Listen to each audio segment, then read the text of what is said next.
যার আপনি চাকরি লিটিয়ে রয়েছেন কত বছর হয়েছে? আমি 2020 সালে রিটায়ার হয়েছি। তারপরে আপনি আইসা আপনি গ্রামের যে আপনার বাবার যে ঐতিহ্য ফসল আপনি এটার মধ্যে কাজ করা লাগিয়ে পড়ছেন। ইনশাআল্লাহ দেখতেছি যে গ্রামের মধ্যে যদি হয়তো চাকরি করছি 32 বছর বাড়িতে যদি এই অবস্থা থাকি তাহলে শরীরের মধ্যে মনে হয় যেন একটা চাপ আসে, যেহেতু আমাদের বেসিক্যালি একটা ট্রেনিং এর ব্যাপার। জি জি জি। আমরা শরীরটাকে রানিং এ রাখার জন্য এই জন্য আমি কৃষি কাজ করি। আমার বাপের পৈতৃক সম্পত্তি আছে প্রায় 4 একরের উপরে। জি জি। তারপর আমি কিছু টাকা পয়সা পেনশনে দিয়ে কিছু বন্ধক সন্ধক রাখি, এইভাবে আমি একটু মোটামুটি একটা কৃষি কাজ করি।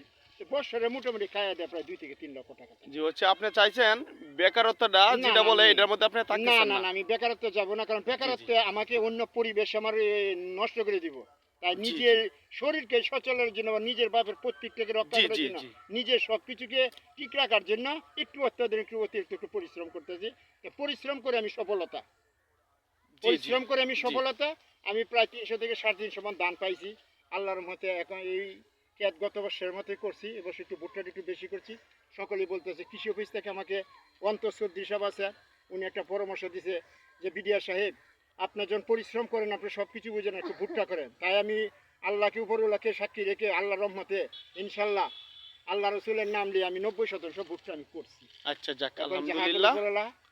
দোয়া করি বড় ভাই আপনার জন্য, আপনার ভবিষ্যৎটা আপনার জন্য জীবনটা যেন সফল হয়, যেন আপনি এই অত কষ্ট করে আশা করে চাকরি যখন লিটায়ার হয়েছে, লিটায়ার হওয়ার পর আপনি এই যে সুন্দরভাবে এই যে আপনার এটাও তো আপনারই নাকি ভাইজান? জি জি জি। এখানে যে জমিটা আছে যে ভুট্টা জমিটা আছে এটা মোটামুটি আমার। জি এই যে আমি যে হাতটা ধরলাম বাড়াইলাম এটা তো আপনার না? আপনার পাশে যে বাম পাশে জমিটা আছে জি জি বেরিবাঁধের সাথে। হ্যাঁ বেরিবাঁধের নিচে এই ভুট্টাটা আমার। জি জি আচ্ছা যাক আলহামদুলিল্লাহ। ইনশাআল্লাহ খুবই ভালো। আলহামদুলিল্লাহ বড় ভাই আপনার জন্য আমার দোয়া রইল যেন আপনি যেন প্রত্যেক বছরে সুন্দরভাবে আপনি আমাদের গ্রামের ঐতিহ্য ধরে রাখতে পারেন, যেন আমরা যেন বাইরে বাবা এবং বিভিন্ন জায়গাতে আমরা যেন বলতে পারি এই যে আমাদের এক ভাই বিডিআর এর চাকরি করতো ভাই যখন লিটিয়ার হয়ে গেছে, কিন্তু উনি আবার উনির বাবার যে সম্পদ ছিল উনি আবার নিজের হাতে সুন্দরভাবে ফসল ফলন করতেছে, খুব সুন্দরভাবে ভাই করতেছে। জি ভাই দোয়া করি আপনার জন্য। আসসালামু আলাইকুম, ভালো থাকেন।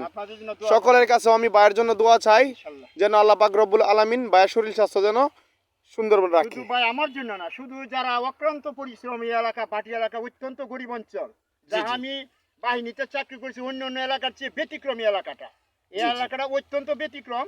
এই এলাকাটাকে অসহায় পরিবার এটা আর বাংলাদেশ মধ্যে যেটা চাকরি করছে উত্তরবঙ্গে কুড়িগ্রাম, এই কুড়িগ্রামের অবস্থা খুব নদীমাতৃক দেশ, বাড়িঘর ভাঙছে সেই এটার মতো আমাদের এলাকা।